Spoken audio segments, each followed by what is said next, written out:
دورہ قرآن میں 7واں پارہ وَإِذَا سَمِعُوا یعنی جب انہوں نے سنا. تو جو شروع کرتے ہیں الحمدللہ والصلاۃ والسلام علی رسولہ وعلی آلہ واصحابہ اجمعین. اعوذ باللہ من الشیطان الرجیم. بسم اللہ الرحمن الرحیم. سورۃ المائدہ ہی چل رہی ہے اور اس میں اہل کتاب کا بہت زیادہ ذکر ہم پاتے ہیں. یہاں پر نصارہ کے حوالے سے بات کی جا رہی ہے، یعنی وہ لوگ جو ایمان لے آتے ہیں، ایمان والے متقین. عیسائیوں میں سے بھی ایسے ہوں گے، اور یہ بات بھی ہم نے پڑھ لی سورہ نساء میں کہ عیسیٰ علیہ السلام کے نزول کے بعد سب کے سب ایمان لے آئیں گے ان پر. تو یہاں پر بھی ان کی جو کوالٹیز ہیں ان کے بارے میں مینشن ہے کہ جب وہ اللہ کا کلام سنتے ہیں تو ان کی آنکھوں سے آنسو جاری ہوتے ہیں اور وہ جان جاتے ہیں کہ یہی حق بات ہے ہمارے رب کی طرف سے. اور جیسے آپ صلی اللہ علیہ وسلم کے دور میں عیسائیوں کا بادشاہ نجاشی، جب صحابہ نے اس پر قرآن کی آیات پڑھی تو اس کی آنکھوں سے آنسو جاری ہو گئے اور وہ آپ صلی اللہ علیہ وسلم پر اور جو کچھ نازل ہوا آپ پر اس پر ایمان لے آیا. اگلے پیج کی آیات کے جو بینیفٹس ہیں ان میں کیا چیز آ رہی ہے جی؟ عدم المواخذہ علی الحلف، یعنی ایسی قسم پہ اللہ پکڑ نہیں کرتا جو غیر ارادتاً ہو جائے. یعنی کچھ لوگ عادی ہوتے ہیں، بہرحال یہ عادت بھی صحیح نہیں ہے، لیکن اللہ کہہ رہا ہے اللہ پکڑ اس چیز پر کرتا ہے، اس قسم پر کرتا ہے جو انسان پورے ارادے سے، پوری نیت سے کہ ہاں یہ میں کام کروں گا یا نہیں کروں گا. ٹھیک ہے، یعنی آپ کی انٹینشن کے اوپر ہے. تو بہرحال جو رسماً یا عادتاً قسم کھاتے ہیں وہ بھی ٹھیک نہیں ہے، لیکن اس پر پکڑ نہیں ہے. پھر کیا ہے جی؟ بیان ان کفارۃ الیمین، یعنی قسم کا کفارہ کیا ہے. اس میں ہے 10 مسکینوں کا کھانا یا ان کا لباس یا پھر گردن کا آزاد کروانا. اور میں نے کئی بار یہ بات بتائی ہے کہ آج کے دور میں اکارڈنگ ٹو علماء کسی کا قرض ادا کر دینا بھی گردن چھڑانے میں آئے گا. اور اگر کوئی اس چیز کی طاقت نہیں رکھتا، یعنی 10 مسکینوں کو کھانا دینا یا کپڑا دینا یا گردن آزاد کروانا، تو کیا ہے اس کے لیے کہ 3 دن کے روزے. یہ ہے قسم کا کفارہ. اگر تو کسی نے قسم کھائی ہے اور اس کے بعد اس نے توڑ دیا ہے تو اب اس پر یہ اس کو فدیہ یعنی کفارہ دینا پڑے گا. پھر اسی طرح اگلے پیج پر ہم خمر کے بارے میں، یعنی شراب نوشی کے بارے میں، اور ہر وہ چیز جو انسان کے ذہن پر چھا جائے، یعنی جس کے استعمال سے اور وہ اپنی عقل کھو دے، تو وہ اسی چیز میں، یعنی یو کین سے کہ all kind of toxic stuff اسی میں آ جائے گا. جیسے یہاں پر کہا جا رہا ہے کہ اے ایمان والو، بے شک خمر والمیسر یعنی شراب، جوا والانصاب یعنی فالگیری کرنا، لاٹری کا سسٹم آج کہہ لیں، یعنی ہر وہ چیز جو آپ کو وداؤٹ اینی ایفرٹ. سود میں بھی یہی چیز ہے نا، یعنی سود لینے والا جو ہے وہ قرض دیتا ہے، وہ کوئی کام کاج تو نہیں کرتا، لیکن اس کو گھر بیٹھے ایک اماؤنٹ اوپر آ جاتی ہے. تو اس چیز سے روکا گیا ہے کہ وہ چیز، وہ پیسہ جو آپ نے محنت نہیں کی، کوئی آپ کا پیسہ نہیں لگا، کوئی ایفرٹ نہیں ہوئی، وہ آپ کو مل گیا، تو اس سے بچنا ہے. اللہ تعالیٰ کہہ رہا ہے یہ شیطانی کام ہے، پس اس سے بچو تاکہ تم فلاح پاؤ. اور آگے اللہ نے بڑی زبردست اس چیز کی ریزن بھی بتا دی کہ یہ چیزیں کیوں حرام ہیں. کیونکہ یہ چیزیں سبب بنتی ہیں، ریزنز بنتی ہیں تمہارے درمیان نفرت، بغض، ہیٹ، جیلسی، اور اس کے علاوہ تمہیں اللہ کے ذکر سے روکتا ہے. اور کہا جا رہا ہے کہ اللہ اور رسول کی اطاعت کرو اور اس چیز سے باز آ جاؤ. اور اگر تم اللہ اور رسول کی نافرمانی کرتے ہو، منہ پھیرتے ہو، تو جان رکھو رسول کا کام تو صرف پہنچا دینا ہے. یعنی سبحان اللہ، دین نے ہم مسلمانوں کو مکمل کوڈ آف لائف دے دی ہے. اب اس کے بعد کوئی اس سے منہ پھیرتا ہے تو اللہ کو اس کی پرواہ نہیں ہے. اور اسی طرح کہا جا رہا ہے کہ جو لوگ ایمان لاتے ہیں، نیک عمل کرتے ہیں، اور کچھ گناہ اگر ان سے ہو گئے تو اس پر ان پر آئندہ اگر وہ بچ رہے ہیں آئندہ کے لیے تو کوئی گناہ نہیں ہے.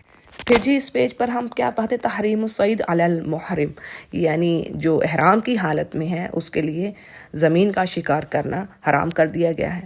اور اگر کوئی جان بوجھ کر ایسا کرے گا، یعنی اس نے شکار کیا، تو جو شکار اس نے کیا، یعنی جو جانور اس نے مارا ہے اس کے مثل ہی، اسی کے برابر، سادہ الفاظ میں یوں کہہ لیں کہ اسی کی قیمت کا، جو اس شکار کی قیمت ہوگی وہی اسی قیمت کا دوسرا جانور لیا جائے گا جو اس کو فدیہ دینا ہوگا، اور یہ فدیہ خانہ کعبہ ہی میں پہنچایا جائے گا.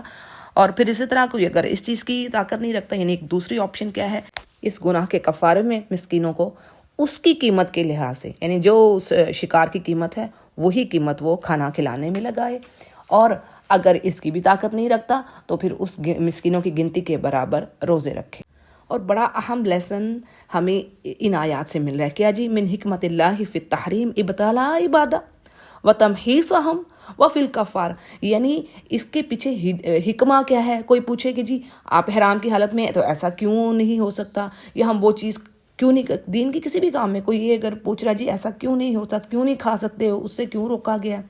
تو بات یہ ہے اس چیز کے پیچھے ایک ہڈن وزڈم ہے، اور ڈیفینیٹلی اس وزڈم میں بلیسنگ ہے. پہلی چیز یعنی ایک چیز تو یہ ہے ڈیفینیٹلی بلیسنگ ہے اس شخص کے لیے جس کو جس سچویشن میں وہ بات کہی جا رہی ہے. ٹھیک ہے.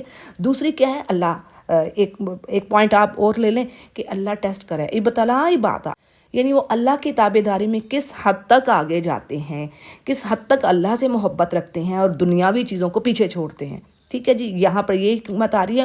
اور ایک اور چیز، اللہ کا چھانٹی کرنا، تمحیصہم، یعنی اللہ جان لینا چاہتا ہے کتنے میرے پکے مومن ہیں اور کتنے جو ہیں، جیسے پیچھے سورہ آل عمران میں پڑھا تھا نا کہ اللہ جان لینا چاہتا ہے کہ تم میں سے کتنے اللہ کی راہ میں قتل کرنے کے لیے، یعنی اللہ کی راہ میں فی سبیل اللہ کے دین کو بلند کرنے کے لیے کتنی اپنی جانیں دیتے ہیں. یعنی سب سے جو اہم چیز ہوتی ہے جان ہی ہوتی ہے نا، تو کوئی اپنی جان دینا نہیں چاہتا کسی کے لیے. تو اللہ یہ چاہتا ہے کہ میرے بندے یعنی ایسا کریں، تو پھر میں ان کے لیے اللہ نے زبردست ریوارڈ رکھا ہے. تو جی یہ ہو گئے پوائنٹس ہمارے اس پیج کے. اگلے پیج کو دیکھتے ہیں. اللہ فرما رہے ہیں اس پیج پر کہ بھی تمہارے لیے سمندر کا شکار تو حلال ہے لیکن زمین کا حرام ہے. اور اسی طرح اللہ نے اس مقدس گھر یعنی خانہ کعبہ کو لوگوں کے لیے امن کا ذریعہ، یہ پیچھے بھی ہم نے بات پڑھی کہ یہ جو یہاں داخل ہو گیا امن میں آ گیا. اور یہ جو حرمت ہے نا مہینوں کی اور حج کی، یہ جو قربانی اور قربانی کے جانوروں کی، یعنی یہ ان سب کی تعظیم کرنی ہے. یہ چیزیں ان کو ہلکا نہیں جاننا. عمرہ اور حج کر رہے ہیں، پوری کنڈیشنز ان کو صحیح سے فالو کرنا ہے، جو ارکان ہیں. اور پھر یہ بھی کہا جا رہا ہے کہ جو جانور خاص اللہ کی قربانی کے لیے اللہ کے لیے خاص کیا جاتا ہے، ان کو آپ ان کی علامت ان کو یعنی برانڈ کیا جا سکتا ہے تاکہ وہ پہچانے جا سکیں. اور اللہ آسمان و زمین کا جو کچھ بھی حال ہے اسے ہر چیز کا پتہ ہے. ایک اور پوائنٹ اس پیج پر کہ چاہے حرام چیز کی کثرت ہی ہو لیکن وہ حلال کے برابر نہیں ہو سکتی. قل لا یستوی الخبیث والطیب وَلَوْ أَعْجَبَكَ كَثْرَةُ الْخَبِيثِ، یعنی آپ کو خبیث چیز چاہے کتنی ہی زیادہ نظر آ رہی ہے کہ یہ تو بہت زیادہ مال آ رہا ہے، لیکن وہ خبیث ہی ہے اور حرام ہی ہے، اس میں برکہ نہیں ہوگی. اگرچہ حلال چیز تھوڑی ہو لیکن اللہ نے اس میں برکہ رکھی ہوگی.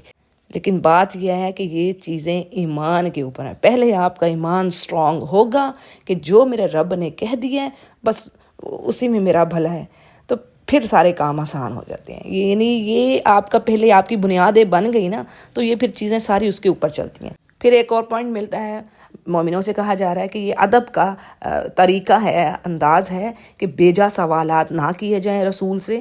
یعنی ایسی چیزیں جو ظاہر ہو جائیں تو وہ ہمیں بری لگیں.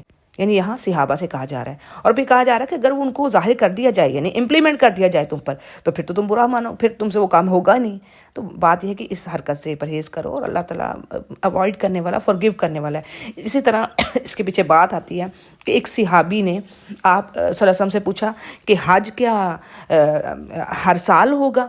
تو آپ اس پر خاموش رہے. اس نے دوسری بار پھر پوچھا، آپ خاموش رہے.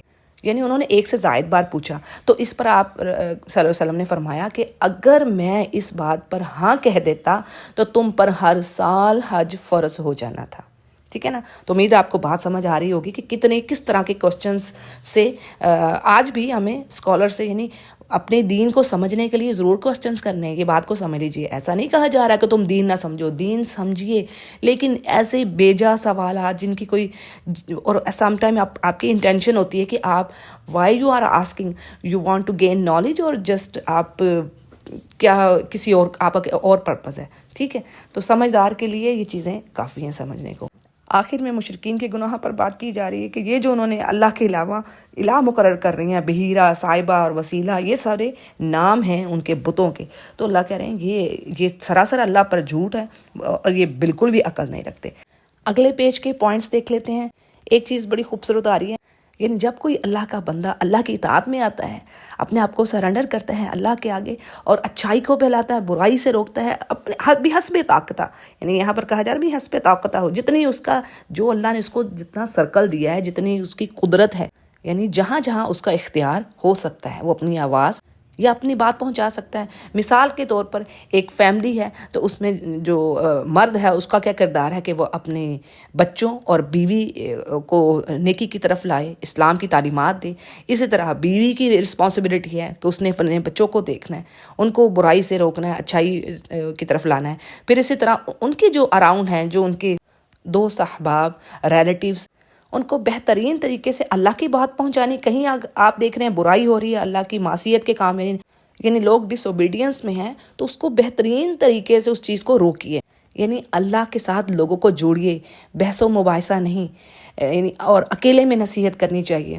یعنی یہاں پر اب ٹائم نہیں ہے، یعنی داعی قرآن کے لیے کچھ چیزیں ہیں جن کو انہیں اپنانا ہے، اور ایک اسپیشل داعی قرآن ہی کے نہیں، تمام مومنوں کے لیے، یہ تمام مومنوں پر کی یہ ڈیوٹی ہے کہ اپنے اراؤنڈ کچھ بھی اگر ایسا ہوتا ہے دیکھ رہے ہیں تو جتنی ان کی طاقت ہے اس کے حساب سے برائی کو روکا جائے۔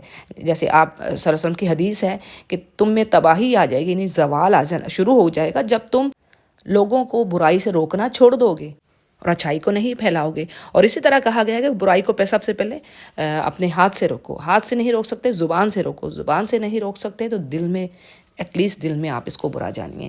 پھر اسی طرح جی اس پیج پر ہمیں بات مل رہی ہے ترغیب فی کتابت الوصیہ، یعنی مرنے سے پہلے وصیت کرنے کی یہ ترغیب دی جا رہی ہے، بلکہ اس سے پہلے ہی بھی ہونی چاہیے۔ بہرحال یہاں پر یہ بات آ رہی ہے۔ اور پھر اسی طرح یہ بات بھی آ رہی ہے کہ اگر سفر میں ہے کوئی اور اس پر مصیبت آن پڑتی ہے تو مسلمان گواہ کر لیں۔ اگر مسلمان گواہ نہیں مل رہے اس پر تو غیر مسلموں کو بھی 2 گواہ یعنی کیے جا سکتے ہیں، اور پھر ان سے گواہی لی جا سکتی ہے۔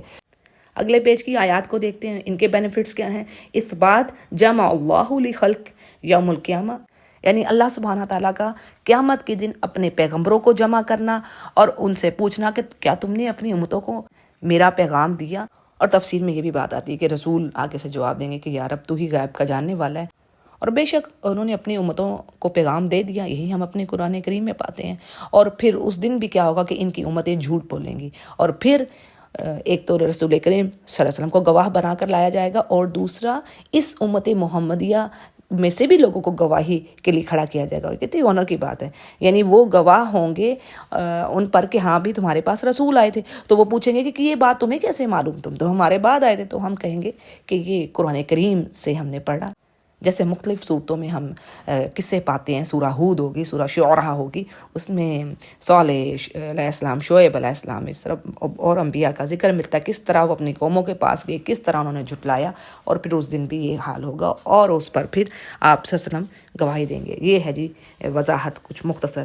پھر ہے جی اس میں کیا پوائنٹ آ رہا ہے جی، اس بات یعنی کہ اس چیز کا ثبوت، پروف مل رہا ہے کہ مسیح علیہ السلام بشر تھے، اگرچہ ان کو معجزات دیے گئے تھے، وہ مردوں کو زندہ کرتے، کوڑی کو ٹھیک کرتے، اور اسی طرح مٹی سے پرندہ بناتے، وہ ہوا میں اڑ جاتا، لیکن یہ سب کے سب اللہ کے اذن سے، اللہ کی مدد کے بغیر تو یہ ہو ہی نہیں سکتا تھا۔ اور جبریل علیہ السلام کی مدد حاصل تھی، یعنی پیچھے سے اللہ ہی مدد کر رہے تھے، اور جبریل علیہ السلام کا ساتھ تھا عیسیٰ علیہ السلام کو۔ پھر اس طرح اس میں بڑی اہم بات آ رہی ہے کہ یہ جو معجزات ہیں، یہ جو اللہ کی آیات ہیں، انبیاء پر آتی ہیں اور ان کی تثبیت ہوتی ہے انبیاء کی، یعنی ان کے اور پروف ملتا ہے، کلیئر ہوتے ہیں سائن اس چیز کا کہ یہ اللہ کے رسول ہیں۔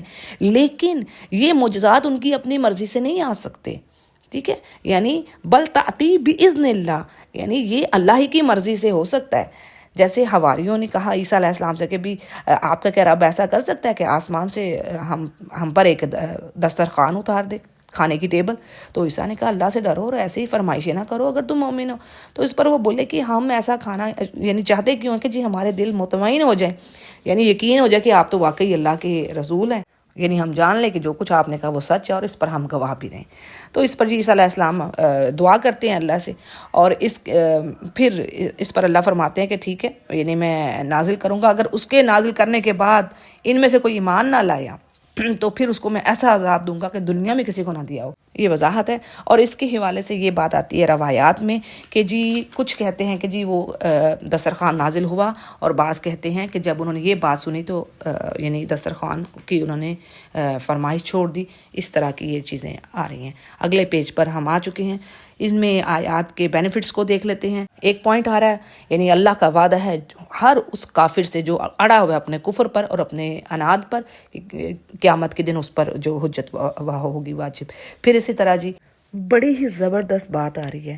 کیا کہہ رہے ہیں یہاں پر اسکالرس کہ اللہ تعالیٰ جہاں پر ان اللہ تعالیٰ یسأل یوم القیامہ عظماء الناس و اشرافہم من الرسل، یعنی اگر رسولوں میں سے جو عظیم انسان، جو اشراف یعنی زبردست آنریبل جو پروفٹس تھے، ان سے اگر اللہ پوچھ رہا ہے. دیکھیں 5 جو ہے نا پروفٹس، یہ سورۃ الاحزاب میں بات آتی ہے. 5 پروفٹ آپ نے کہا نا ٹاپ 5 ہیں، ٹھیک ہے. ان میں کون کون سے آ رہے ہیں؟ Prophet Muhammad peace be upon him, پھر اسی طرح نوح علیہ السلام کا آتا ہے، پھر اسی طرح ابراہیم علیہ السلام کا آتا ہے، پھر اسی طرح موسیٰ اور عیسیٰ. یہ ہیں جی 5 ٹاپ کے جو پروفٹس ہیں. تو بات یہ ہے کہ اگر اللہ ان جیسے رسولوں سے پوچھ رہا ہے تو پھر جو باقی لوگ ہیں ان کا کیا حال ہوگا یا رب. بس تو ہمیں انہیں میں سے کرنا جن پر نہ کوئی خوف ہو نہ کوئی غم، کیونکہ یہاں پر بات آ رہی ہے کہ عیسیٰ علیہ السلام سے پوچھا جائے گا. اللہ ان کو اپنے احسانات یاد کروائیں گے اور پھر پوچھیں گے کہ کیا آپ نے لوگوں سے کہا تھا کہ مجھے یا میری ماں کو معبود بنا لو؟ تو اس پر عیسیٰ علیہ السلام کہیں گے کہ تیری تو ذات پاک ہے اور میں کیسے وہ چیز کہہ سکتا ہوں تیری شان میں جس کا کہنے کا مجھے حق نہیں، اور اگر میں نے یہ کہا ہے تو تجھے اس چیز کا علم ہے. اور کیا کہا جا رہا ہے کہ یہ دن ایسا ہوگا، یعنی سچوں کو ہی ان کی سچائی کا فائدہ ہوگا اور ان کے لیے جنتیں جن کے نیچے نہریں بہ رہی ہیں، اور یہ بہت بڑی کامیابی ہے اور اسی کے لیے زمین و آسمان ہے، جو کچھ اس میں ہے، اور وہ قادر ہے ہر چیز پر. اچھا جی سورۃ الانعام کو شروع کرتے ہیں. بسم اللہ الرحمن الرحیم. من مقاصد سورہ، یعنی پرپزز آبجیکٹیوز جو اس سورہ کے ہیں، کیا جی عقیدہ توحید کے بارے میں ہمیں بات مل جائے گی، اور براہین یعنی پروفس، سائنس ملیں گے جو عقل کے ساتھ یعنی انٹلیکچوئل لیول پر جا کر. پھر اسی طرح جو شرکیہ اعتقادات ہیں یعنی بلیفس ہیں ان میں کیا نقص ہے اور وہ کس طرح باطل ہیں، ان کے بارے میں ہمیں ڈیٹیل ملتی ہے سورۃ الانعام میں. تو جی ہم پیج کی جو آیات ہیں ان کے بینیفٹس دیکھتے ہیں. پہلی چیز کیا آ رہی ہے؟ شدت عناد الکافرین و بیان اصرارہم علی الکفر، یعنی ان کافروں کو عناد، ہیٹ اسلام سے اس قدر یہ اڑے ہوئے ہیں اس چیز پر کہ کسی بھی قسم کی حجت جو یعنی پروفس اور اللہ کے سائنس ان کو نظر ہی نہیں آتے. جگہ جگہ جیسے اللہ نے فرما دیا پوری کائنات میں بکھرے ہوئے ہیں سائنس کی، یہ خود بخود تو نہیں بن گئی. اور پھر اللہ یہ بھی فرما رہے ہیں قرآن کریم میں کہ بھی کچھ لوگ تو ایسے ہیں کہ آپ جو مرضی کر لیں، ان پر کلمہ جو اللہ کی جو بات ہے وہ پوری ہو چکی ہے. اب اس بات سے ہم یوں نہیں کہہ سکتے کہ جی ہمیں پریچ کا کام چھوڑ دینا چاہیے. ہمیں نہیں، وی ڈونٹ نو کہ کون کب ایمان لے آئے. یعنی ہم نے اپنی ڈیوٹی کرنی ہے، یعنی اپنا جو مشن ہے مومنوں نے وہ پورا کرنا ہے، اللہ کا پیغام آگے پہنچانا ہے. اب وہ اللہ کے ذمے ہے. یہ تو بات رسول سے کہہ دی گئی ہے نا کہ بھی آپ کے ذمے ہے پہنچا دینا. اب آپ کے چچا ایمان نہیں لائے اور آپ اس بات پر بڑے غمزدہ تھے، لیکن اللہ نے فرمایا کہ ایسا نہیں ہو سکتا. جس کو آپ محبت کریں چاہیں تو وہ ہدایت پہ آ جائے. یہ تو اللہ تعالیٰ یعنی اللہ اسی کو دے گا نا جو دل سے آنا چاہے گا. اللہ زبردستی تو ہدایت نہیں دے گا، یہ اللہ کا طریقہ ہے. پھر جی کیا ہمیں بات ملتی ہے کہ جو پہلوں کا طریقہ یعنی کس طرح سے سابقین ہلاک ہوئے، ان کے ہلاکت کی ان کے اسباب کیا تھے، وہ ایک وارننگ ہے ہمارے لیے. یعنی کتنے ہی بستیوں کو ہلاک کر دیا گیا اور اللہ کی نعمتیں بے شمار تھی، خوشحالی میں اللہ نے پکڑا ان کو. تو اللہ اس چیز سے وارن کر رہے ہیں ہم سب کو کہ دیکھ لو تم بھی وہی کام نہ کرو. پھر جی کیا یہ اللہ کی رحمت ہے. یعنی ایک اور پوائنٹ کیا آ رہا ہے جی کہ اللہ کی رحمت اور اس کا فضل کہ اللہ نے انسانوں ہی کا ہی مطلب بشر ہی رسول بنا کر بھیجا. ٹھیک ہے، یعنی رسول ہمیشہ بشر ہی رہے ہیں، انسان ہی رہے ہیں، فرشتے نہیں ہیں جو کہ ڈیمانڈ ہوتی تھی. قرآن کریم میں ایک اور جگہ پر بھی ہے کہ کافر ڈیمانڈ کرتے تھے، ناٹ اونلی ون پلیس، کافی جگہوں پر، بلکہ یہ اعتراض اٹھایا گیا کہ بھی یہ فرشتہ کیوں نہیں آیا. تو اللہ کہتے ہیں کہ نیچے اگر زمین پر فرشتے ہوتے تو میں فرشتہ ہی بھیجتا، پھر زمین پر تو انسان ہے تو فرشتہ یعنی یہ بھی تمہارے لیے رحمت کا باعث ہے کہ میں فرشتوں کا رسول بنا کر نہیں بھیجتا تمہارے درمیان. اور اس کے پیچھے جو وزڈم ہے وہ اگلے پیج پر ہمیں نظر آ رہی ہے. یعنی فرشتوں کا نازل ہونا ایسے کہ کافر کو نظر آ جائے تو یہ تو اللہ کے دستور کے مطابق جو اللہ کا طریقہ ہے اس میں تو جب عذاب نازل ہوتا ہے تب ہی یعنی فرشتے نظر آتے ہیں. اور اس کے علاوہ تو یہ ان سین چیزیں یعنی ان سین ہی پر بلیو کرنا ہے. جب ایک بشر یقین کر رہا ہے ان سین پر تو دوسرا کیوں نہیں کر رہا؟ یعنی بات یہ ہے کہ اللہ فرماتے ہیں اگر ان سین کو ظاہر کر دیا جائے گا، غائب کا پردہ ہٹا دیا جائے گا، پھر تو حقیقت صاف ظاہر ہو جائے گی، تو پھر تو کچھ بھی نہیں ہے، پھر تو حساب ہی لینا ہے، سارا امتحان ہی یہی ہے، ٹیسٹ ہی یہی ہے بھائی، ان سین پر بلیو کیجئے۔ اور عقل سے، یہ بھی نہیں کہا جا رہا کہ یہ چیز ایسی ہے کہ آپ کی عقل اس کے نہیں ساتھ جا رہی، یہ ہر وہ چیز ہے اس دین میں جو عقل کے مطابق ہے، جو ہیومینٹی کے لیے ہی بلیسنگ ہے۔ پھر جی بڑا اہم پوائنٹ، بڑی ہی زبردست بات ہمارے سمجھنے کو، کہ اللہ فرما رہے ہیں اگر وہ تمہیں کسی تکلیف میں پکڑ رہا ہے نا، اللہ، اور وہ ہمارے کرتوتوں کے باعث ہے، اللہ نے قرآن کریم میں کئی جگہوں پر کہہ دیا اور ہم خوب جانتے ہوتے ہیں، ہمیں پتہ ہوتا ہے سب، ٹھیک ہے، کہ اللہ نفسی ہی بصیرہ، سورۃ القیامہ میں بات آتی ہے کہ سب انسانوں کو پتہ ہوتا ہے ہم اندر سے ہیں کیا۔ اچھا جی، اللہ کہہ رہے ہیں کہ اگر اللہ تمہیں کسی مشکل میں پکڑ لینا تو کوئی اس کو ہٹانے والا نہیں ہے سوائے اسی ذات کے، اور اگر وہ تم پر خیر بھیج رہا ہے نا تو کوئی اس کو روکنے والا نہیں ہے، وہ ہر چیز پر قادر ہے۔ اور اس طرح حدیث کے الفاظ ہیں کہ اگر ساری دنیا جمع ہو کر آپ کو کوئی نقصان دینا چاہے تو وہ نقصان نہیں دے سکتی جب تک کہ اللہ نہیں چاہے گا، اور اگر کوئی فائدہ دینا چاہیں تو وہ فائدہ نہیں دے سکتی جب تک کہ اللہ نہیں چاہے گا۔ تو اس سے ہمارا بلیف اور سٹرونگ ہوتا ہے اللہ کی ذات پر اور قدر پر، یعنی جو میرے رب نے میرے لیے لکھ دیا ہے وہ میرے سے چھنے گا نہیں، وہ مجھے مل کے ہی رہے گا۔ اور یقین جانیے یہ بات اتنا دل کو سکون دینے والی ہے کہ یہ آپ کے دماغ سے ہر طرح کا خناس، پریشانی، اسٹریس سب کچھ نکال کے رکھ دے۔ جب آپ کو یہ بلیو ہو گیا کہ جو نفع مجھے ملنا ہے، فائدہ ملنا ہے، انشاءاللہ مل کے ہی رہے گا اگر میری قسمت میں لکھا ہوا ہے۔ لیکن اس کے ساتھ ذرا یہ بھی دیکھ لیجیے گا کہ یہ نہیں مطلب کہ آپ نے پلاننگز یا آپ نے اس کے لیے تدبیر کرنا، کام اسٹرگل کرنا چھوڑ دینی، نہیں، اللہ یہ نہیں کہہ رہے، یعنی اللہ کہہ رہے ہیں آپ نے اپنی دنیا میں یعنی سعی کرنی ہے، اسٹرگل کرنی ہے رزق حلال کے لیے، جو بھی لائف گزارنی ہے حلال طریقے سے اللہ کے احکامات کے مطابق، لیکن اس کے بعد پھر ٹرسٹ کیجیے اللہ پر، ٹھیک ہے جی۔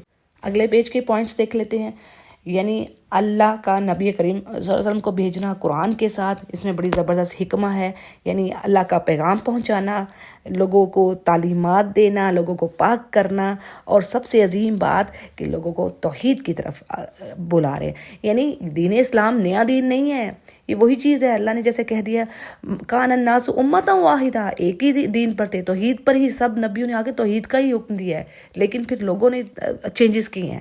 تو آپ صلی اللہ علیہ وسلم کا بھی آبجیکٹو یہی تھا کہ اللہ کی ونس کے بارے میں کہنا ہے اور اللہ کی جو تعلیمات ہے لوگوں کو سکھانے کے لیے۔ دوسرا پوائنٹ، اللہ اپنے ساتھ کسی بھی پارٹنر کی نفی کر رہا ہے، اللہ اس کو ریفیوز کر رہا ہے، اور جو کچھ بھی یہ مشرکین کر رہے ہیں اللہ کہہ رہے ہیں یہ سب کے سب یہ سراسر جھوٹ ہے۔ یعنی بار بار تو اللہ فرما رہے ہیں کہ اگر اس کائنات میں ایک سے زائد الہ ہوتے تو کیا یہ کائنات قائم رہتی یا وہ تو آپس میں ہی لڑتے رہتے؟ اور اسی طرح کیا تم اس میں کانٹراڈکشن پاتے ہو قرآن کریم میں؟ نہیں۔ تو بے شک یہ اسی رب کا کلام ہے، اور آج تو ماشاءاللہ جو ہمارے اسکالرز ہیں سائنس کے حوالے سے بھی اس چیز کو ثابت کر رہے ہیں۔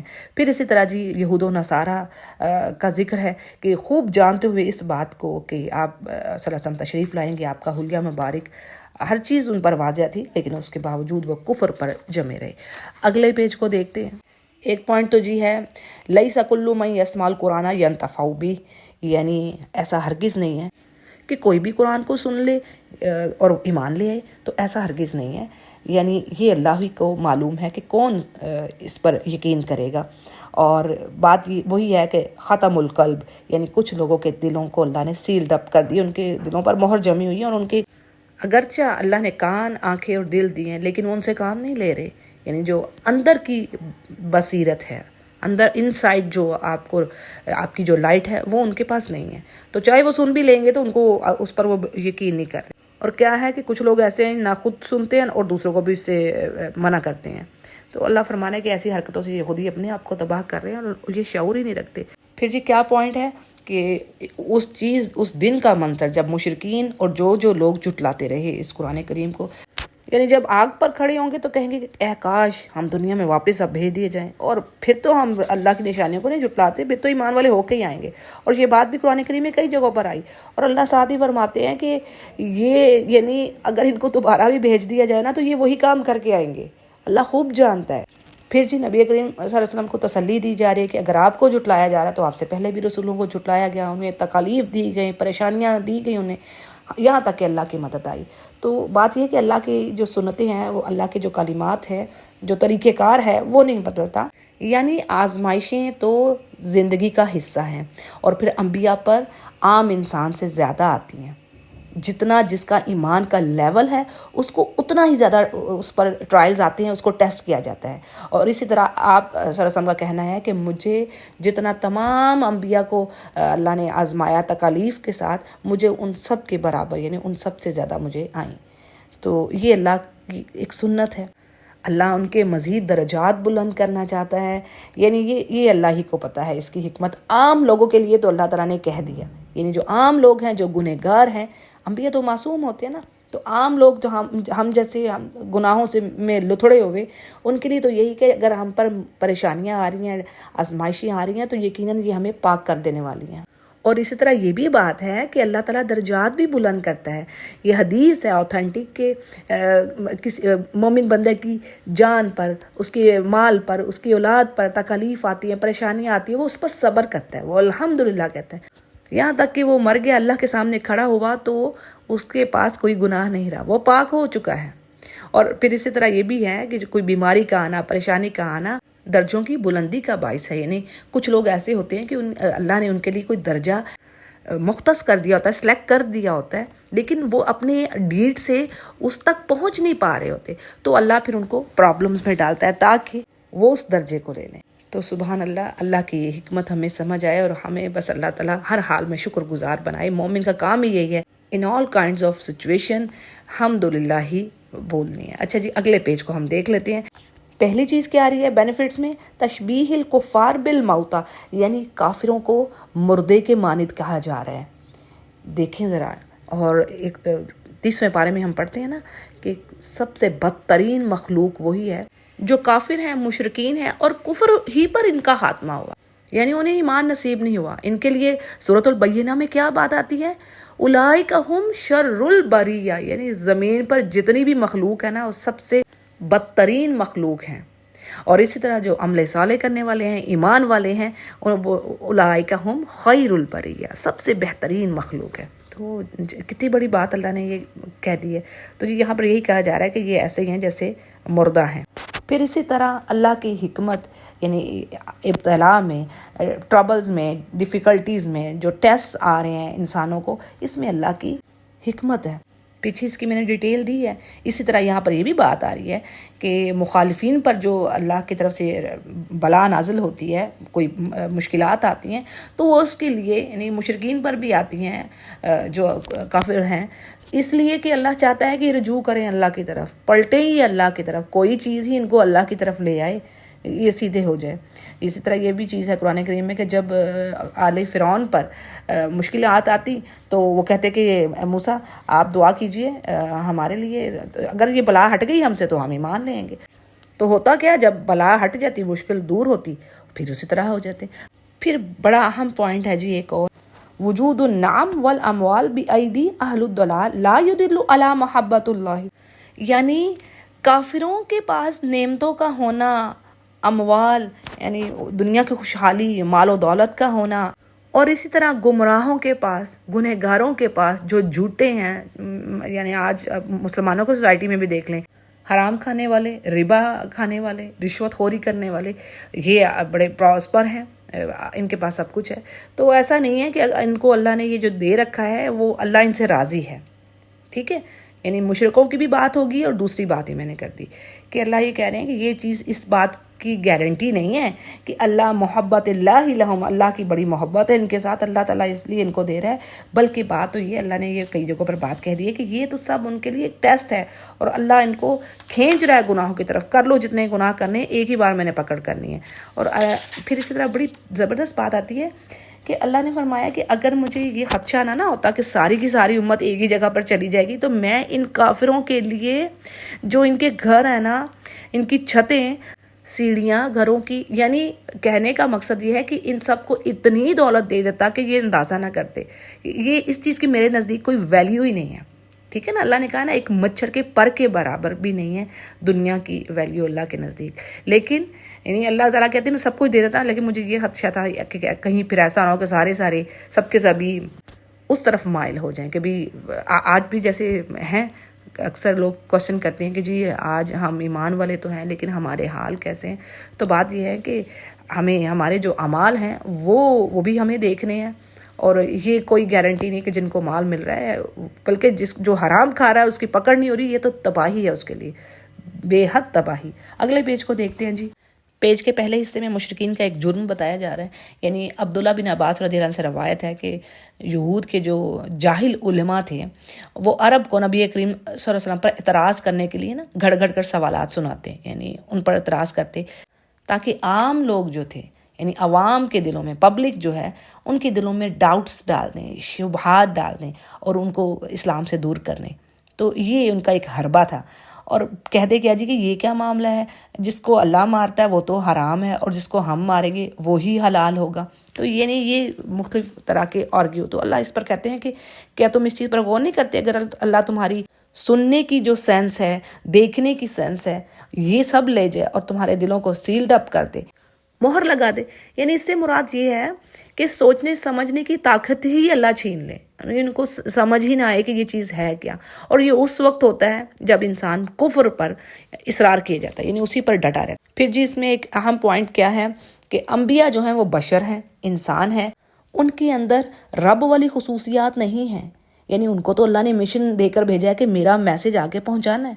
اور اللہ اپنے میسیجز کو، یعنی اپنی کتابوں کو کس طرح اللہ سبحانہ تعالیٰ نے فرشتوں کے ذریعے وحی کی ریویلیشن کے تھرو آیا. تو بات یہ ہے کہ ان میں پھر وہ انبیاء تو چلتے پھرتے ہیں بازاروں میں، یہ قرآن کریم میں ہی بات آئی ہے. یہ اعتراض کرتے تھے کافر کہ بھی یہ نبی کیسا ہے، یہ تو کھاتا پیتا ہے، یہ چلتا پھرتا ہے بازاروں میں. تو یہ بشر کا تو یہی کام ہے، جبکہ رب ان چیزوں سے پاک ہے، اس کے جیسا تو کوئی ہے ہی نہیں، کوئی پیمانہ ہی نہیں ہے اس کے جیسا کوئی جس سے اس کو میچ کیا جائے. اور اسی طرح سورہ ہود کو پڑھیے، سبحان اللہ کیا بات آتی ہے. 2 جگہوں پر چیز آتی ہے کہ نبی کہتا ہے کہ میں تم سے یہ کہتا ہی نہیں ہوں کہ میں خزانوں کا مالک ہوں، نہ ہی میں تم سے یہ کہتا ہوں کہ میں انسین کا جاننے والا ہوں. بھئی میں تو اللہ کا بشر ہوں، اس کا رسول ہوں، تمہارے تک پیغام دے رہا ہوں. اور اس پیج پر بھی یہی بات ہے. پھر اس طرح نبی سے کہا جا رہا ہے کہ ان کو ڈرائیے، یعنی اس دن سے کہ جس دن یہ اللہ کے سامنے کھڑے ہوں گے اور کوئی کسی کا نہ دوست ہوگا، نہ سفارشی ہوگا، نہ ہی کسی سے فدیہ قبول کیا جائے گا. دیکھیں اللہ نے فرما دیا نا قرآن کریم میں، سبحان اللہ، کتنی جگہوں پر بات آئی ہے کہ اگر کوئی کافر اس دن چاہے گا فدیہ دینا، زمین بھر کے سونا ہو، زمین بھر کر سونا ہو اور اس کے مثل اور بھی آ جائے، تو اللہ کہے گا میں نے قبول نہیں کرنا، نہیں ایکسیپٹ ہوگا. پھر اسی طرح اس دن کافر جو ہے، جو مجرم ہے، اپنے آپ پر شدید غصہ کر رہا ہوگا کہ کاش میں دنیا میں ایمان لے آتا. تو اللہ کہے گا کہ میں تو اس سے زیادہ تجھ پر مجھے یعنی غصہ آتا تھا جب تو ایمان نہیں لاتا تھا، تجھے یعنی لوگ ایمان کی طرف پکارتے تھے. تو سبحان اللہ، یعنی اللہ نے اپنے بندوں کو پیدا اس لیے تو نہیں کیا گیا آگ کا ایندھن بنے. پھر جی بڑی اہم بات اس پیج پر لاسٹ میں اشارہ ہے جی اول نہار اور آخر، یعنی صبح کے وقت کی عبادت، فجر کے بعد کی، اور اسی طرح یہ جو مغرب کے وقت کی جو عبادات ہیں ان کی بڑی اہمیت ہے.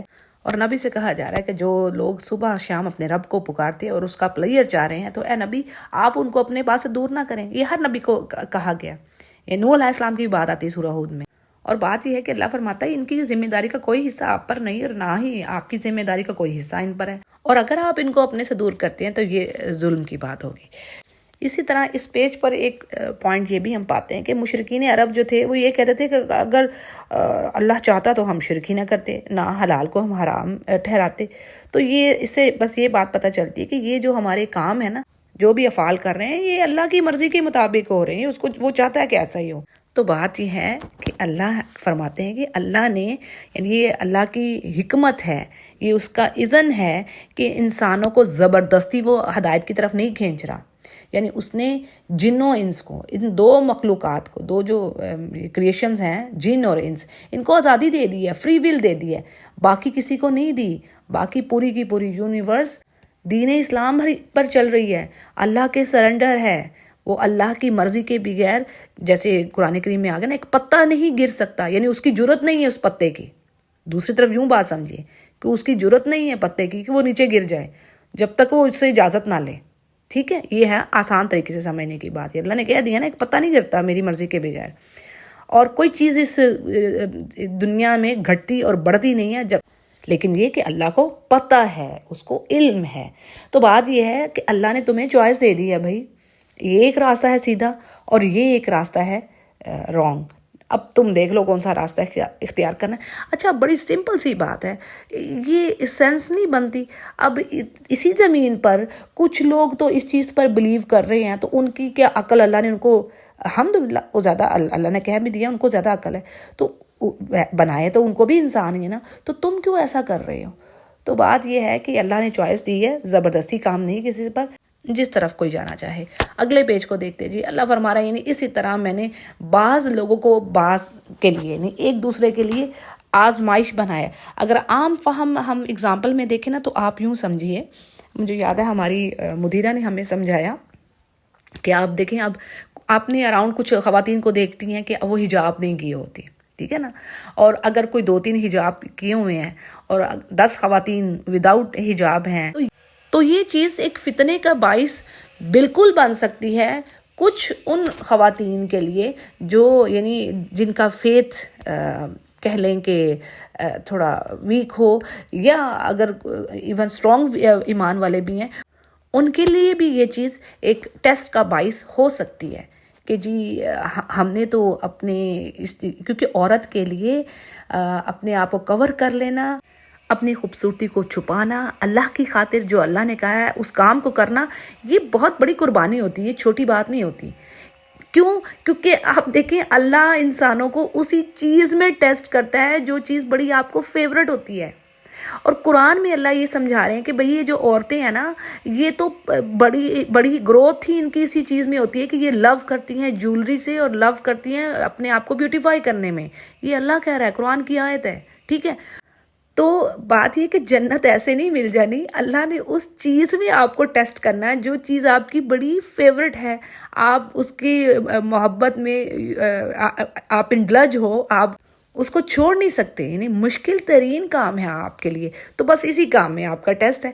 اور اسی طرح امیر اور غریب کو بھی دیکھ لیں آپ، بعض کو اللہ نے رزق میں، خوبصورتی میں، علم میں فوقیت دی ہے، درجات دی ہیں، کسی کے پاس دولت زیادہ ہے، کسی کے پاس حسن زیادہ ہے، اور اسی طرح کسی کے پاس ایمان زیادہ ہے اور کسی کے پاس ایمان کی کمی ہے، تو یہ ساری اللہ کی تقسیم ہے، اور اللہ ایک آزماتا ہے ایک سے دوسرے کو۔ پھر ایک پوائنٹ بڑا اہم داعی قرآن کے لیے، یعنی اس کا اخلاق، اس کا جو ایٹیٹیوڈ ہے، اس کا رویہ لوگوں کے ساتھ کیسا ہونا چاہیے۔ ہمارے لیے ماڈل نبی کریم صلی اللہ علیہ وسلم کی ذات ہے، اور اللہ نے فرما دیا کہ اے نبی اگر آپ نرم خو نہ ہوتے نا، یعنی آپ کی طبیعت میں نرمی نہ ہوتی جو اللہ نے رکھ دی تھی اللہ کی رحمت سے، تو یہ جو صحابہ نا یہ آپ کے پاس سے دور ہٹ جاتے۔ تو کیا چیز پتہ چل رہی ہے کہ جی نرمی، یعنی خوبصورت طریقے سے بات پہنچائیے، نرمی اختیار کیجیے، فوراً غصے میں نہیں آ جانا، بہت ساری چیزیں ہیں داعیے قرآن کے لیے، اور پھر اپنی خواہشات کو فالو کرنے سے بچنا ہے۔ پھر اسی طرح سورہ عبسہ میں ہمیں کیا بات ملتی ہے نبی کریم صلی اللہ علیہ وسلم کے حوالے ہی سے، کہ آپ نے ایک اندھا آیا تو آپ نے تھوڑا سا منہ پھیر لیا کہ چلے، آپ کو تھا کہ یہ جو لیڈرز ہیں مشرکین کے یہ ایمان لے آئیں، تو سارے کے سارے قبیلے پھر ایمان لے آتے ہیں، تو آپ نے تھوڑی سی توجہ کم کی تو اللہ نے فوراً آیات بھیج دی، سبحان اللہ سبحان اللہ۔ تو یہ سب ہمارے لیے ہیں کہ ہمیں امیر اور غریب میں فرق نہیں کرنا، کسی چیز میں جو داعیے قرآن ہے اس کو اللہ کا میسج دونوں کو اچھے اور خوبصورت انداز میں اور حکمت کے ساتھ آگے پہنچانا ہے۔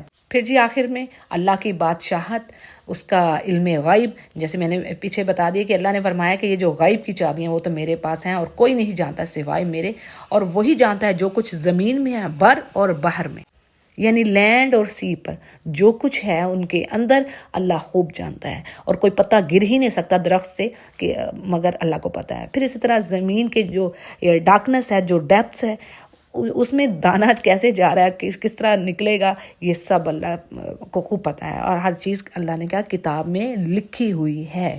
اسی طرح انسانوں کی تقدیریں بھی اللہ نے لکھی ہوئی ہیں۔ اگلے پیج کو دیکھتے ہیں جی، یہاں پر جو آیات کے بینیفٹس ہیں ان کو دیکھ لیتے ہیں۔ پہلی چیز کیا آ رہی ہے کہ جی جو نیند ہے وہ موت کے مثل ہے، یعنی اللہ جب انسان کو سلاتا ہے تو اس کی روح کھنچ جاتی ہے اس کی طرف، اللہ قبض کر لیتا ہے، پھر اللہ اس کی روح کو دوبارہ لوٹاتا ہے جب وہ جاگتا ہے، ٹھیک ہے جی. یہ یہاں پر انہوں نے اس بات ان النوم موت و ان الارواح تقبض فیہ، یعنی اللہ قبض کر لیتا ہے اور پھر اس کو واپس لوٹاتا ہے. پھر اسی طرح اللہ کے فرشتے جو ہیں، اللہ نے اپنے بندوں پر ان کو نگران بنا کر بھیجا ہوا ہے، اور جب کسی کی موت آتی ہے تو اس کے جو فرشتے اس کی جان لیتے ہیں اس بندے کی، اور اس میں ذرا بھی کوتاہی نہیں کرتے. اور اسی طرح اللہ کرے یعنی سب کے سب واپس لائے جائیں گے اس حقیقی مالک کی طرف جس کا حکم چل رہا ہے.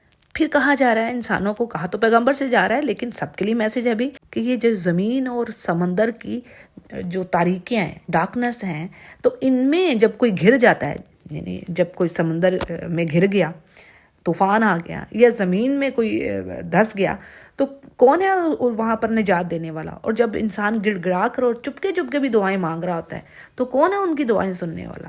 تو اللہ ہی یعنی اس چیز سے نجات دیتے ہیں، مصیبت سے. اور پھر اسی طرح سورہ یونس میں بڑی زبردست بات آتی ہے. اللہ فرماتے ہیں کہ یعنی جب گرتے ہیں سمندر میں، پریشانی میں، طوفان آیا، اب کوئی وہاں پر راہ نہیں پاتے، تو پھر خالص اللہ کو پکارتے ہیں. یہ مشرکین بھی خالص اللہ کو، اللہ اگر آج تو نے بچا لیا نا تو بس پھر ہم ان انجانا من ہذہ لنکونن من الشاکرین، ہم تو ہو جائیں گے شکر گزاروں میں سے. لیکن اللہ کہتے ہیں جیسے ہی میں ان کو خشکی پہ لاتا ہوں پھر وہی کام کر رہے. تو یہ ہم سب میں یہی ہے کہ جیسے ہی مشکل آتی ہے تو گڑ گڑا کے اللہ کی طرف، اور جیسے ہی پھر آسانیاں آئیں تو پھر ہم نہ شکراپن کرتے ہیں. تو یہ انسانوں کا یہ طریقہ کار ہے. پھر جی ایک اور بڑی اہم بات کیا؟ عدم جواز الجلوس فی مجالس اہل الباطل واللغو، یعنی اللہ منع کر رہا ہے، روک رہا ہے ایسے لوگوں کی گیدرنگ میں بیٹھو جہاں پر تمہارے دین پر یعنی بحث و مباحثہ ہو یا مذاق اڑایا جائے. یہ پیچھے بھی ہم نے بات پڑھی ہے، یعنی اللہ کی آیات کے ساتھ مذاق ہو رہا ہے تو اس جگہ پر بالکل نہیں بیٹھو. ہاں اگر بھول گیا انسان، یعنی شیطان نے بھلا دیا، تو جیسے ہی یاد آئے وہاں سے یعنی ایسے ظالم لوگوں کے پاس سے آپ اٹھ جائیں. آج کے دور میں اگر سمپل آپ کو میں ایک بات اس کے حوالے سے کہوں تو یہ بھی آتی ہے اس چیز میں کہ جہاں پر گانا بجانا ہو رہا ہے، ٹھیک ہے، یہ اللہ کی نافرمانی ہے نا. حدیث میں کیا کہا گیا ہے؟ آپ صلی اللہ علیہ وسلم نے فرمایا کہ میں تو ان چیزوں کو توڑنے کے لیے آیا ہوں، یہ جو موسیقی کے آلات ہیں. تو اگر ایسی چیزیں ہو رہی کسی جگہ پر، اللہ کی نافرمانی ہو رہی ہے، اللہ کی ناراضگی والے کام ہو رہے ہیں، بجائے یہ کہ اس کو راضی کریں، تو اس جگہ سے ہمیں اٹھنا چاہیے. وہاں پر ہمیں ایسی جگہوں پر جانا نہیں چاہیے، یعنی ایسی پارٹیز کو، فنکشنز کو اٹینڈ نہیں کرنا چاہیے. اگلے پیج کو دیکھتے ہیں جی. یہاں پر کیا فوائد ہیں آیات کے؟ بڑی اہم بات کہ جو داعی قرآن ہے اس پر کوئی ذمہ داری نہیں آ رہی جس کو وہ ٹیچ کر رہا ہے، ٹھیک ہے. جیسے آپ صلی اللہ علیہ وسلم سے کہہ دیا گیا تھا کہ اے نبی آپ پر پکڑ نہیں ہونی یہ جو اصحاب نار ہیں، یہ جو آگ میں جانے والے ہیں نا، تو آپ کی ذمہ داری ختم ہوگی. آپ نے اللہ کا میسج دے دیا، بس اب آپ بری ذمہ اس چیز سے. لیکن آپ کا کام کیا ہے؟ تبلیغ کرنا. آپ کا مشن ہے پریچ کر دینا، پیغام پہنچا دینا. دوسرا پوائنٹ بھی بڑا اہم ہے جی، الواز من اعظم وسائل ایقاظ الغافلین والمستکبرین، یعنی یہ جو نصیحت ہے نا قرآن کریم کے ذریعے، یہ بہت ضروری ہے. اور یہ گریٹ جو سورسز ہیں نا، جو غفلت میں ڈوبے ہوئے لوگ ہیں یا تکبر کرنے والے لوگ ہیں، یہ ان کو ٹھیک کرنے کا سب سے بڑا ذریعہ ہے، ٹھیک ہے، سب سے بڑا ذریعہ ہے یہ نصیحت کرنا، پریچ کرنا. اور اسی طرح سورہ زاریات میں بھی اللہ نے فرما دیا وَذَكِّرْ فَإِنَّ الذِّكْرَىٰ تَنفَعُ الْمُؤْمِنِينَ، یعنی اے نبی آپ ذکر کیجئے، یعنی آپ اللہ کا پیغام پہنچائیے، یقیناً یہ نفع دے گا مومنوں کو، ایمان والوں کو تو یہ نفع دے گا ہی، ٹھیک ہے جی. اور دوسروں کے لیے بھی اللہ نے کہہ دیا جو غافل ہیں ان کے لیے بھی یہ یعنی یہ بہت ضروری چیز ہے. پھر اسی طرح جی ایک اور چیز آ رہی ہے اس میں پوائنٹ من دلائل توحید، اللہ کی ونس کے بارے میں، کہ اگر انسان اللہ کو چھوڑ کر کسی اور کو پکار رہا ہے تو وہ اس کو نہ کوئی نفع دے سکتا ہے نہ ہی نقصان، جبکہ اللہ نے انسانوں کو سیدھی راہ دکھا دی ہے. اور اس کے بعد اگر کوئی پلٹتا ہے تو اس کی تو مثال ایسے ہی ہے جیسے کسی شخص کو شیطان نے صحرا میں بھڑکا دیا اور وہاں پر وہ بس حیران پریشان کھڑا ہے، کیونکہ راستہ تو ہوتا ہی نہیں ہے صحرا میں، یعنی ایسی جگہ پر کھڑا ہے جہاں پر کوئی راستہ نہیں ہے. اس پیج پر ابراہیم علیہ السلام کی سٹوری ہے کہ کس طرح انہوں نے اپنے باپ آزر اور اس کی قوم سے کہا کہ میں تمہیں کھلی گمراہی میں دیکھ رہا ہوں، یعنی تم بتوں کو پوج رہے ہو جن کو اپنے ہاتھوں سے بناتے ہو، پھر انہیں کو الہ مانتے ہو. اور اللہ فرماتے کہ اللہ نے اسی طرح ابراہیم علیہ السلام کو زمین و آسمان کے جو حقائق تھے اللہ نے وہ واضح کر دیے کہ جب انہوں نے ستارے کو دیکھا کہنے لگے یہ میرا رب ہے، جب وہ ڈوب گیا تو آپ نے کہا تو میں تو ڈوب جانے والی چیز کو پسند ہی نہیں کرتا. پھر اس طرح چاند کو دیکھا تو بولے یہ میرا رب ہے. اور جب وہ بھی ڈوب گیا تو آپ نے کہا اگر میرا رب مجھے گائیڈ نہیں کر رہا تو میں تو گمراہ ہو جاؤں گا. پھر سورج کو دیکھا تو آپ بولے کہ یہ بڑا ہے، یہ میرا رب ہے. لیکن جب وہ بھی ڈوب گیا تو آپ نے اپنی نیشن سے کہا کہ اے میری قوم، میں اس شرک سے بیزار ہوں جو تم کر رہے ہو، اور میں تو اپنا رخ بس اسی کی طرف کر رہا ہوں جس نے آسمان و زمین کو پیدا کیا، اور میں مشرک نہیں ہوں. اور جی پھر ان کی قوم اس بات پر جھگڑنے لگی. تو اس پر ابراہیم علیہ السلام بولے کہ تم مجھ سے اس بات پر جھگڑتے ہو، یعنی اللہ نے مجھے توحید کی راہ دکھا دی ہے اور تم شرک کرتی ہو اللہ کے ساتھ اور تم نہیں ڈرتے. اور حالانکہ اللہ نے کوئی ایسی چیز نازل نہیں کی، کوئی تمہارے پاس سند نہیں ہے، کوئی پروف نہیں ہے کہ تم جن کی پوجا کر رہے ہو وہ تمہارے الہ ہیں. تو بات یہ ہے کہ میں کیوں ڈروں اس چیز سے، جبکہ میرا رب اگر مجھے کوئی نقصان دینا چاہے تو وہ ہر چیز کا اس کو علم ہے. تو بات یہ ہے کہ یہ دونوں جو فریق ہیں، دونوں پارٹیز میں کون سا امن میں رہنے والا ہے، کون سا امن کا زیادہ حقدار ہے، تم کہ میں؟ یعنی میں تو اس سچے رب کی عبادت کر رہا ہوں.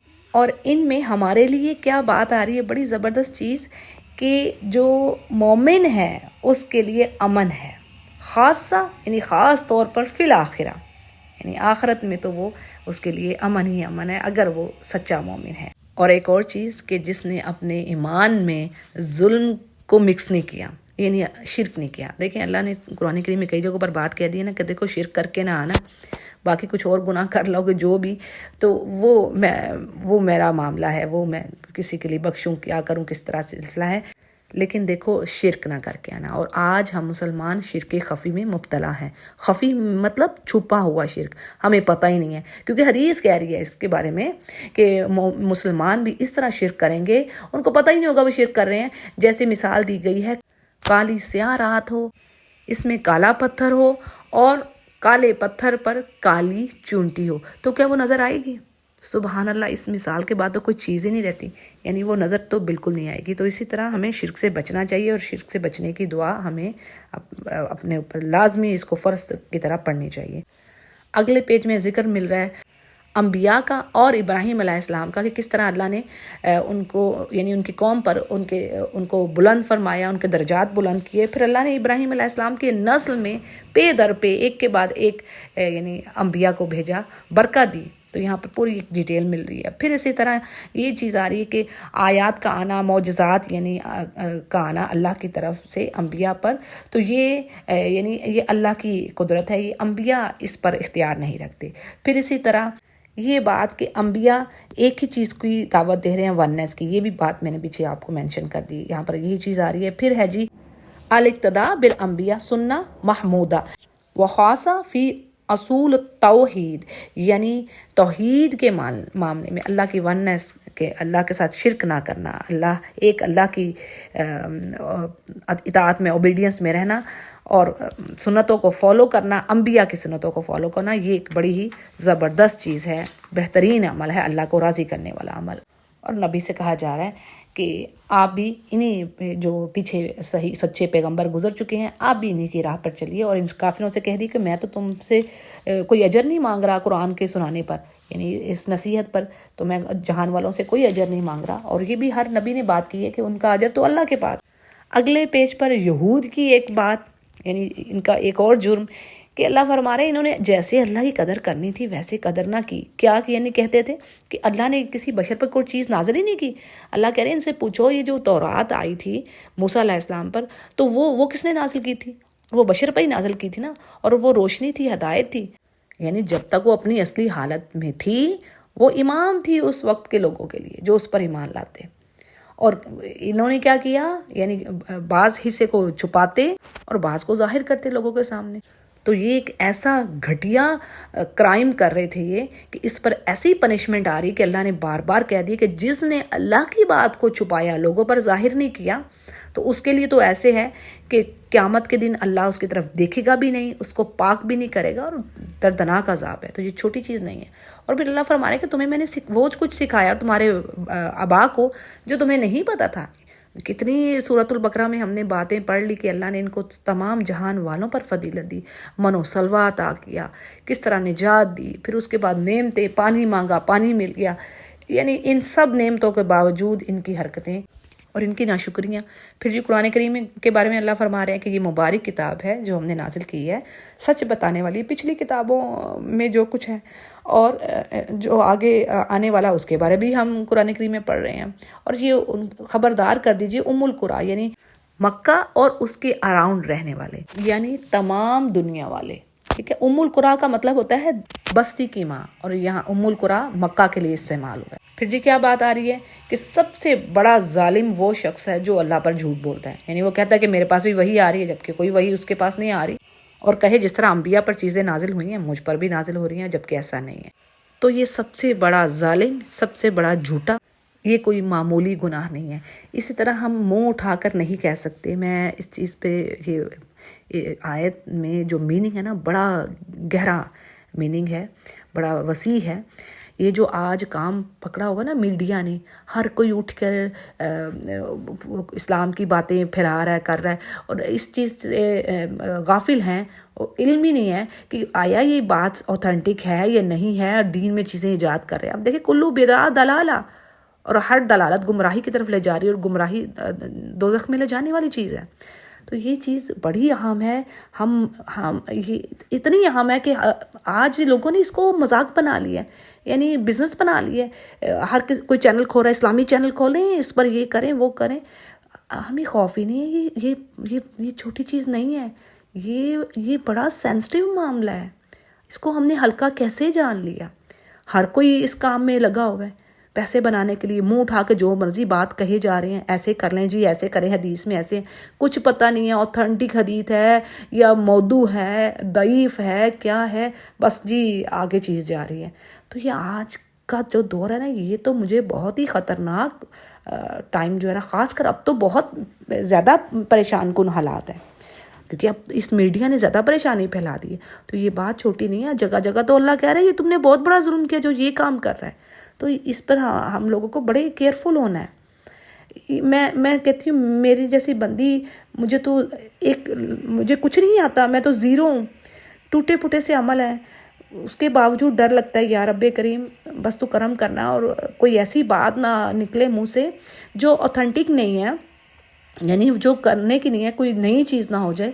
بچ کے ہمیں رہنا ہے. بہرحال اللہ تعالیٰ ہمیں ہدایت دے. آج امت مسلمہ کا حال ہم لوگوں کا بہت پریشان کن ہے. اچھا، اس پیج کی آخری جو بات ہے، پوائنٹ کیا ہے جی؟ ہر ایک کو قیامت کے دن اکیلے فردن یعنی الون وہ اللہ کے سامنے کھڑا ہوگا. جیسے اللہ تعالیٰ نے اس کو زمین پر بھیجا، اسی طرح وہ اللہ کے سامنے ہوگا اور اللہ تعالیٰ اس کا حساب لے گا. اور اسی طرح یہ بھی حدیث میں بات آتی ہے، اس کے حوالے سے میں بتاتی چلوں کہ جو مومن کا معاملہ ہوگا، اللہ اس کا معاملہ یعنی اس کا حساب پردے میں لے گا. یعنی اللہ اس کو شرمندگی سے، یہ جو امبیرسمنٹ ہے وہ نہیں ہونے دے گا دوسروں کے سامنے.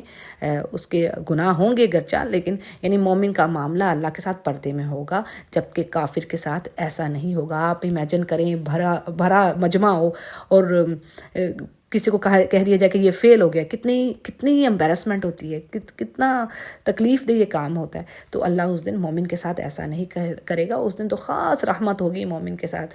اور اس پر ایک اور چیز بتاتی چلوں کہ اس دعا کو آپ اپنی دعاؤں میں لازمی لے لیجئے. اللہم حاسبنی حسابا یسیرا، یا پھر اس کو آپ اللہم حاسبنا، جب آپ نہ کہیں گی تو اس میں ویک آ جائے گا، اللہ ہم سب کا حساب. ٹھیک ہے، اللہم حاسبنا حسابا یسیرا. اس دعا کو نہیں چھوڑنا ہمیں کہ اللہ تعالیٰ تو آسان حساب لینا. جو بس جس کا آسان حساب لے لیا گیا وہ بخشا گیا. ٹھیک ہے، یہ حدیث سے ہمیں پتہ چل رہا، اوتھینٹک حدیث سے.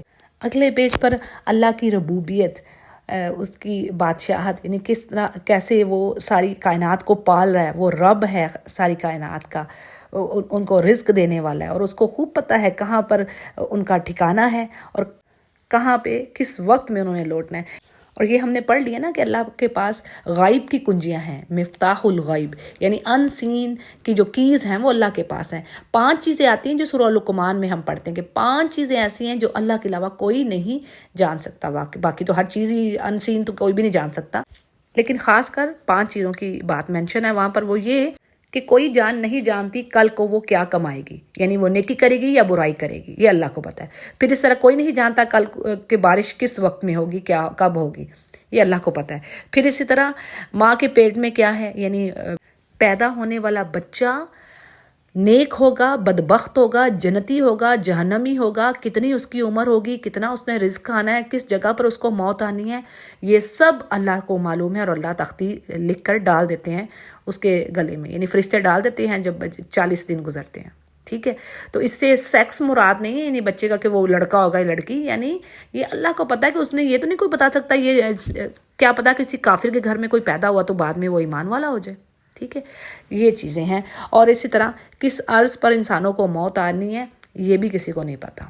تو مزید اس پیج پر یہی چیز آ رہی ہے کہ وہ رب ہے، کس طرح وہ اپنے بندوں کے لیے رزق کا انتظام کر رہا ہے، یعنی آسمان سے پانی برساتا ہے، پھر اس سے ڈفرینٹ جو ویجیٹیشنز ہیں وہ آتی ہیں، اور ان کی پھر آگے ٹائپس ہیں مختلف، بعض کی لیئرز بنی ہوتی ہیں، پھر اسی طرح کھجوروں کے درخت، پھلوں کے گچھے، اور کچھ جھکے پڑے ہوتے ہیں، انگور، زیتون اور انار کے باغات، یعنی یہ سب اللہ کی رحمتیں، کرم اس کا، یہ سب کس کے لیے؟ انسانوں کے لیے. اللہ تعالیٰ نے ہر چیز انسانوں کے لیے بنائی. تو اللہ کہتے ہیں ان کو تو دیکھو، یعنی جب یہ پکتے ہیں، ان کی رنگت، خوشبو دیکھو، ایک ہی پانی جاتا ہے لیکن ہر کسی کا رنگ فرق ہے، ہر کسی کا ذائقہ فرق ہے. یہ ایک دوسری جگہ پر اللہ نے بات فرمائی. تو کیا تمہیں ان میں اللہ کی نشانیاں نظر نہیں آتی؟ بات ساری سمجھنے کی ہی ہے. یعنی جو اللہ پر بلیو کرنے والے ہیں ان کے لیے تو یہ اس چیز میں بڑی سمجھ ہے. لیکن پھر بھی کفر کرنے والے کیا کر رہے ہیں؟ اللہ کے ساتھ جنوں کو شریک ٹھہرا رہے ہیں، اس کا پارٹنر بنا رہے ہیں. حالانکہ اللہ نے انہیں بھی تو اللہ نے پیدا کیا ہے، اور پھر اللہ کے بیٹے اور بیٹیاں بھی بنا دیتے ہیں، فرشتوں کو بیٹیاں کہتے ہیں. تو اللہ فرما رہے ہیں، یعنی کئی جگہوں پر بات ہے، اللہ فرماتے ہیں اپنے لیے تم بہترین چیز رکھو، بیٹے، اور اللہ کے لیے بیٹیاں، اور وہ تو پاک ہے ان چیزوں سے. نہ تو وہ اولاد رکھتا ہے اور نہ ہی بیوی، اس نے تو ہر چیز کو پیدا کیا، وہ خوب دیکھنے والا ہے. لاسٹ پیج کو دیکھتے ہیں جی، 7ویں پارے کے لاسٹ پیج پر بڑے اہم کچھ پوائنٹس ہیں. یعنی ایک تو اللہ فرما رہے ہیں کہ دیکھو یہ ساری جو نشانی ہے نا، اس کے بعد تم یہ سمجھو کہ تمہارے، یعنی یہی تو تمہارا رب ہے، یعنی ہر چیز کو پیدا کرنے والا، اور اس کو نگاہیں نہیں پا سکتی، یعنی کوئی اس کو دیکھ نہیں سکتا. ہاں وہ دیکھنے والا ہے، وہ سب کو دیکھ سکتا ہے، یعنی وہ نگاہوں کو پاتا ہے.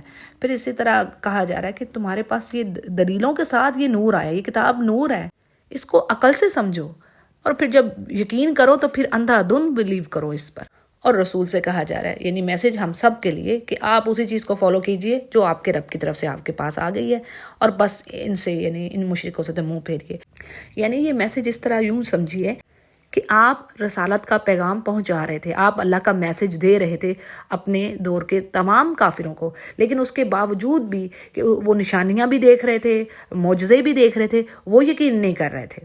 ٹھیک ہے، وہ یقین نہیں کر رہے تھے. تو اللہ کہتے ہیں کہ ٹھیک ہے، آپ اپنا کام کیجئے، کیونکہ یہ بات بھی کئی جگہوں پر آئی ہے، جیسے وَقُلِ اعْمَلُوا عَلَىٰ مَكَانَتِكُمْ، آپ اپنی جگہ پر، یعنی کافروں سے کہیے کہ تم اپنا عمل کرو اور ہم اپنا عمل کرتے ہیں. جب تم نہیں سمجھ رہے، ہر چیز کو دیکھنے کے بعد، سمجھانے کے بعد بھی نہیں سمجھ رہے، تو اسی طرح آج ہمارے لیے کیا ہے کہ ہمارا کام ہے، یعنی بہترین طریقے سے اللہ کا میسج اس نیشن نے آگے دینا ہے.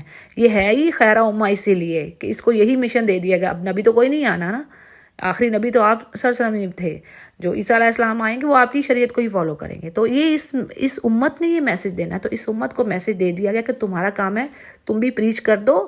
اب اگر وہ نہیں بلیو کر رہے تو بس تم ان کو اوائڈ کرو. اور کسی کو بھی کسی دوسرے پر اللہ نے گارڈ بنا کر بھیجا نہیں ہے، اور نبی بھی ان کے لیے کوئی وکیل نہیں ہے. ان کا کام ہے پہنچانا، سو وہ کام کیجیے. اور اسی لیے ہمیں، یعنی طریقہ کار یہ ہے کہ ہم اگر اپنے اراؤنڈ فیملی میں دیکھ رہے ہیں کوئی ہماری بہن کوئی کسی چیز کو نہیں سمجھ رہی، تو ہمیں ایک تو دل سے دعا کرنی چاہیے، جو ہمارے رسول کریم صلی اللہ علیہ وسلم کا طریقہ کار تھا. آپ دل سے دعا کرتے، تڑپتے تھے آپ کے کافر مان لے آئے. ٹھیک ہے، ہمیں وہ کرنا چاہیے، تانے تشنیع نہیں کرنے چاہیے اس طریقے سے. یہ کوئی وزڈم، یہ کوئی اچھی ایڈوائز نہیں ہے طریقہ کار کہ ان کو بیچ میں 10 بندوں کے بیچ میں بیٹھ کے اس کو کہا جائے کہ تم یہ کام کرو. ٹھیک ہے، اور دل سے دعا کرنی چاہیے کہ اللہ اس کو بھی ہدایت دے. تو انشاءاللہ پھر دیکھیں، پھر آپ کی بات میں اثر آتا ہے. اچھا جی، بڑی اہم چیز یہاں پر لاسٹ میں کیا ہے کہ اللہ فرما رہے ہیں ایمان والوں سے کہ تم ان کافروں کے جو معبود ہیں ان کو گالی نہ دو، ورنہ یہ لوگ حد سے گزر کر بے سمجھے بوجھے، یعنی ان کو سمجھ تو ہے نہیں ہے، تو حد سے گزر جائیں گے اور اللہ کو برا بھلا کہنے لگیں گے. تو یہ کام نہ کرو، یعنی اس چیز سے ہمیں روکا گیا. یہ فساد پھیلنے کا خدشہ ہے اس چیز سے. ٹھیک ہے. پھر اسی طرح اللہ کرے ہم نے ہر جو گروہ ہے اس کے لیے اس کا عمل اچھا بنا دیا. یعنی اگر کوئی مشرک ہے، اور بات یہ ہے کہ ہر گروہ کو، یعنی ہر ایک کو اپنا عمل بڑا اچھا لگ رہا تھا کہ ہم بڑے صحیح کام کر رہے ہیں. خاص کر جو کافروں کے، مشرکوں کے اعمال ہیں، ان کے اعمال شیطان ان کو بڑا سجا کے دکھاتا ہے کہ یہ کام بڑا اچھا ہے، تو اس پر تم یعنی جمے رہو. تو اللہ تعالیٰ اس چیز سے بچائے کہ انسان کو حق بات سمجھ ہی نہ آئے. اللہ تعالیٰ ہمیں سیدھے راستے کی طرف ہدایت دے. اور اس پر ایک دعا بھی ہے کہ یہ جو ربنا لا تزغ قلوبنا بعد اذ ہدیتنا، سورہ آل عمران میں، کہ یا رب، یعنی ہمیں بھی یہ دعا مانگنی ہے کہ یا رب تو نے ہدایت دے دی، اب اس کے بعد ہم گمراہ نہ ہوں. ہاں، اس کے بعد ہمارے دلوں کا اللہ تو ٹیڑھا نہ ہونے دینا. تو یہ دعا ہمیں کرتے رہنا چاہیے. پھر کافروں کی ایک بات اور کہہ دی گئی کہ یہ لوگ بڑی سخت قسمیں کھا کر کہتے ہیں کہ اگر کوئی معجزہ آ جائے نا ہمارے پاس، یعنی مسلمانوں سے کہتے ہیں، تو ہم تو ضرور پھر ایمان لے آئیں گے. تو اللہ کہتے ہیں کہ پیغمبر یعنی نبی، تو آپ ان سے کہیے کہ معجزے تو اللہ ہی کے پاس ہیں. اور پیچھے ہم نے یہ بات پڑھ لی کہ رسول بھی اس بات کی طاقت نہیں رکھتے، وہ پاور نہیں رکھتے کہ خود سے کوئی معجزہ لے آئیں انٹل کہ اللہ اس کو نازل کرے. ٹھیک ہے. تو بات پھر یہ بھی کہہ دی گئی کہ اے نبی، اگر معجزہ آ بھی جائے تو بھی ایمان نہیں لائیں گے. یعنی اللہ نے یہاں پر یہ بات مینشن کر دی. کیوں؟ کیونکہ ان کے دلوں اور آنکھوں کو اللہ نے الٹ دیا. اسی لیے یہ معجزے دیکھ کر بھی انکار ہی کریں گے. جس طرح یہ قرآن پر پہلی دفعہ ہی ماننے لگے، تو یہ دیکھ کر بھی، معجزے دیکھ کر بھی نہیں مانیں گے. تو بات یہ ہے کہ آپ ان کو چھوڑیے، ان حرکات کو اوائڈ کیجیے، اور آپ اسی کام کو فالو کیجیے جو آپ کے رب کی طرف سے آیا ہے. تو آج ہمارے لیے بھی یہ ہے کہ یا رب بے کریم ہمیں سیدھے راہ پر رکھنا اور اسی پر جمائے رکھنا، اور کلمہ حق پر ہمیں موت دینا.